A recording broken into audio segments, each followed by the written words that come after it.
Quest to Succeed, Chapter 18. The Indian Army was not the only attraction for Jay's villagers. People were interested in education. In the later part of the 20th century, they sent their children to study in cities for the high school examination, intermediate level, and some completed their degree. There was an elderly teacher who retired as primary school headmaster, and another was still employed as a head teacher. They were both of his dad's generation. Many of Jay's generation became teachers. They taught in primary schools and secondary schools. They, however, had to complete teachers' training before being appointed as teachers. To teach at a primary school, they did their Junior School Teaching Certificate, JTC, and for high school teaching, they had to do Bachelor of Teaching, BT, or Bachelor of Education, B.Ed degree. None of them taught in their own village.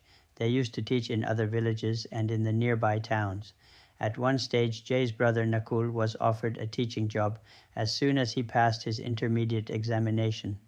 But he did not want to become a teacher. There were quite a few friends of Jay's who were teachers. One of his cousins taught only for a year. After that, he joined the Indian Railways. Another cousin, however, remained a teacher all his active life. His eldest cousin's son also remained a teacher all his life. He moved to live in the city where he graduated. They all found teaching very rewarding because they provided education in a developing country and lifted people from ignorance. There were young men who preferred to work in the Indian Railways. It was a satisfying profession for them. They did all kinds of jobs, including engine driver, ticket collector, station master, accountants, and administrators. They had to pass an entry examination to join the Indian Railways. The Indian railway system started in the 19th century to move raw material and manufactured goods to ports for exports. Railways took goods to other cities in the country in order to sell to shopkeepers and to consumers. The railways also led to industrialization in India. Machinery had been introduced in the country which possessed iron ore to make iron and steel. Industrial development in India started in the late 19th century, but it was slow because of imperialist administration. The railways, however, transported manufactured goods from factories and brought raw materials for use in those places. One thing Jay noticed in the nearby district of Delhi, a small railway's gauge track was laid near the villages and farms to transport sugar cane to mills to manufacture sugar. The speed of the railway train was so slow that people could get on and get off easily, and it would continue to travel. Apart from carrying raw materials and goods, the trains were also used for traveling, but Jay never sat on these trains. He enjoyed watching them move slowly.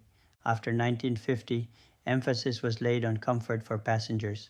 Modernization continued throughout the 20th century, from the use of coal to electrification. In recent years, large cities have developed their own metro system for local people. The first metro was built in Kolkata, Calcutta, in 1984. Delhi built its metro in 2002, Mumbai, Bombay in 2014, and Chennai, Madras in 2015. The process was continuing in Lucknow, Bengaluru, and other cities for furtherance for the residents in big cities. Despite all these conveniences, one of Jay's villagers never traveled by train. He hardly ever went far from the village. If he went to town, he traveled in his bullock cart or walked on foot. One of Jay's cousins joined the civil service and became an administrator in the Ministry of Finance. He spent all his working life there and retired at the age of 60 years, but he never went back to live permanently in the village, though he used to visit his relatives and friends in the village. Another person held an administrative job in the Central Ministry Urban Development. He spent all his working life in the department and retired as a higher grade administrator and received a pension. His wife asserted that her husband's pension increased every 6 months. She was exaggerating the claim to show their vanity that they were above others in the vicinity. Their standard of living did not reflect anything special. They had lived in the same house since they moved to live as young people. Some people did not tell the whole truth. This family was one of those boasting few. There were 2 men from his village in the police force.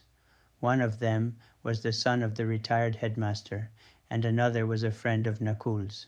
Jay took interest in both, and whenever they were in the village, he used to talk to them in some detail about their job and professional satisfaction. They both joined the rank of police sub-inspector because they had acquired the educational qualifications and passed the provincial police service examination. The modern police system in India started in the 1780s. Before that, the village zamindar landlord was responsible for the security of the village. The Nawabs and Maharajas were the judges of higher courts. One of the sub-inspectors from his village was later promoted to the rank of inspector of police. The inspector oversaw a police station in urban areas. In rural areas in India, an inspector of police managed a circle which comprised 2 or more police stations. He was also known as the circle inspector of police. Constables, head constable, an assistant sub-inspector, and a sub-inspector worked under his supervision. A sub-inspector could run a police station and assisted the police inspector. They dealt with both the civil and criminal complaints. After investigation, they were required to refer the matter to the courts and to provide protection to witnesses. There had, however, been complaints by the public that the police did not register complaints of the poor people. It could be true, but there were social welfare organizations to assist such people. A complaint could be lodged to higher authorities against the lower grade officers, or the matter could be referred to courts. The court or the higher police officer could conduct an inquiry. The police officers could be suspended or discharged from the service. The police superintendent himself could visit a police station, especially when a complaint had been lodged against it. The redresses were available. The law enforcement in India was the state matter. The Central Ministry of Home Affairs was responsible for internal and external security of the nation.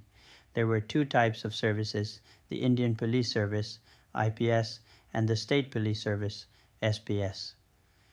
The police sub-inspector came under the State Police Service. He was normally in charge of a police station. He could file a charge sheet in court and was usually the first investigating officer. The officers under him could not file a charge sheet in court. They investigate the case and submit a report to him. They also work as station house officers, SHOs. Most sub-inspectors were directly recruited into the police service. They had better qualifications than the lower rank officers. The SSC, Staff Selection Commission, was responsible for recruiting eligible candidates at national level. In exceptional circumstances and with experience, some assistant sub-inspectors and constables could be promoted to the post of inspectors. There had been examples of such promotions, but Jay's villagers entered as a sub-inspector through examination. One of them became an inspector because of his hard work, experience, and efficiency. Jay's villagers served in many police stations and in many states. They spent time in Uttar Pradesh, Madhya Pradesh, Rajasthan, and Maharashtra. Before retiring, one of them was posted in Uttar Pradesh, where he was immensely popular and was respected for his fairness.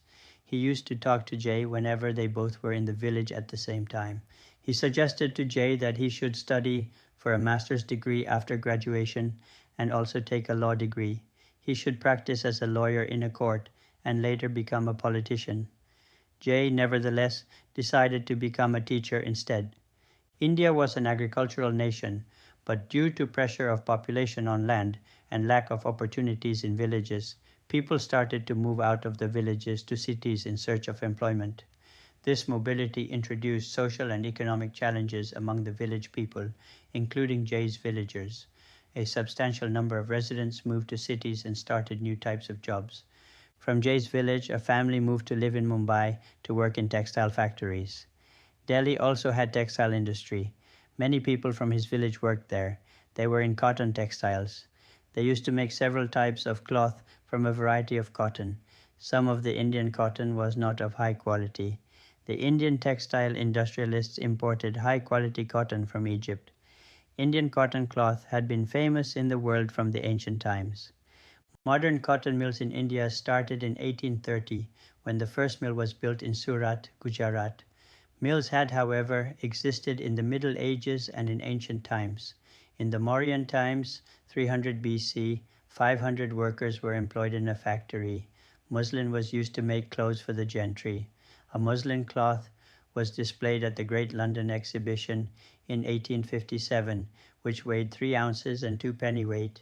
It was 10 yards in length and 1 yard in width. It could pass through a small ring.